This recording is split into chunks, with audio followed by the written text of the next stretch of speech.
In the mid-1990s, a man who I thought was one of my best friends told me I was such a bad leader he could no longer stand to work with me, and he quit.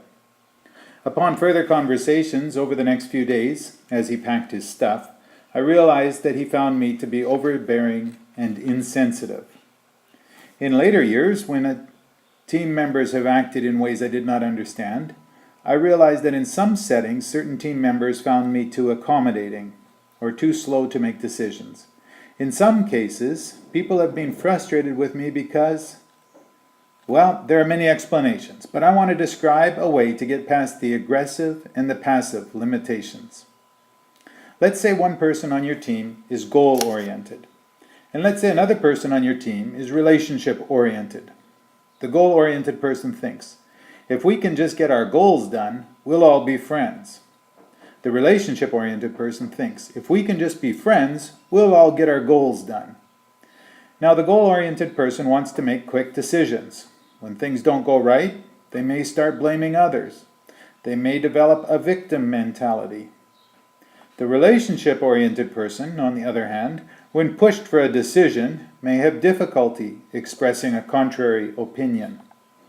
After the meeting, this person may end up slipping into passive-aggressive behavior, talking or acting inappropriately. Both of these parties may tend to use the word should a lot.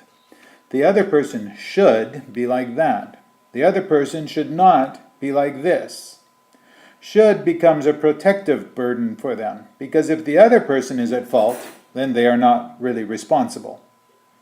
But should will become a very heavy burden.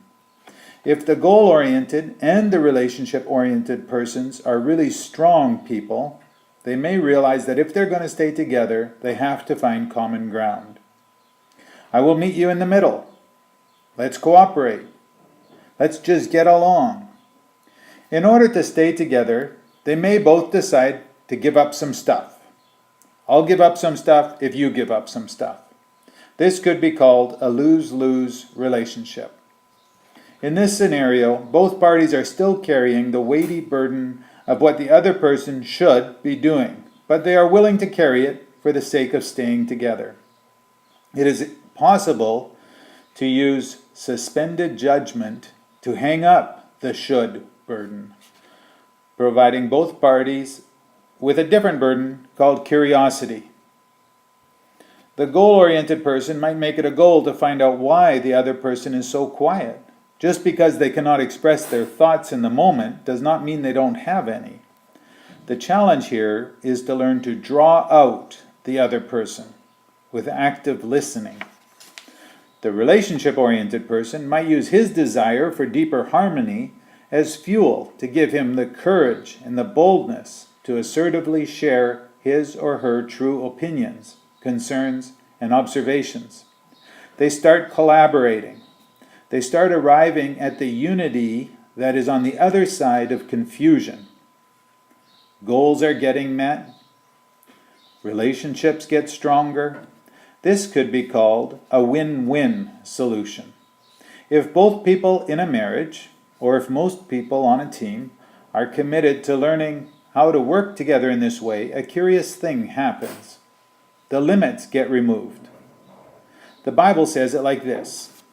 In Leviticus 26:8, it says, 5 of you will chase 100, and 100 of you will chase 10,000. And in Deuteronomy 32:30, it says, 1 will put 1,000 to flight, and 2 will put 10,000 to flight. Do you see God's kind of math here? God speaks about this in Genesis 11:6. Look, he said, the people are united, and they all speak the same language. After this, nothing they set out to do will be impossible for them. I used to think that God was frustrated with his creation. He had just destroyed everyone in the flood, and now they were all going sideways again. I used to think that God was trying to stop people's unity. Now I see it differently. I think God was simply stating a law of his creation. The more unity, the more possibilities. For example, God created the law of planting and reaping, and he created the law of gravity. Here God is describing the law of more unity equals more possibilities.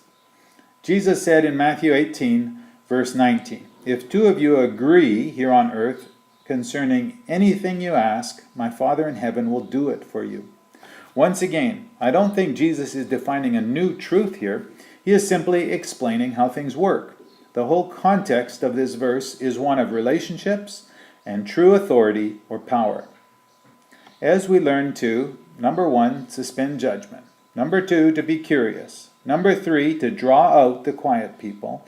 And number 4, to be courageous to speak what is on our hearts. God will multiply our potential.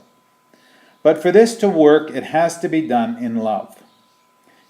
The unity without limits is based on loving one another as we love ourselves, even as we work through seemingly impossible relational issues and work through misunderstandings and hurts and confusion. But is this really possible? Can we change who we are? Yes, we can change. We can bring our souls into alignment with our spirits. Here are a few ideas that have worked for me and for friends of mine and for many other people over hundreds of years. My advice is that you start with prayer. Ask God to show you which discipline you should apply next in your journey towards Him. Disciplines like prayer, silence, journaling, studying, like being mentored or coached, like mentoring or coaching others. And then do what you feel God is saying. Find the path where nothing will be impossible for you and your spouse or for you and your team.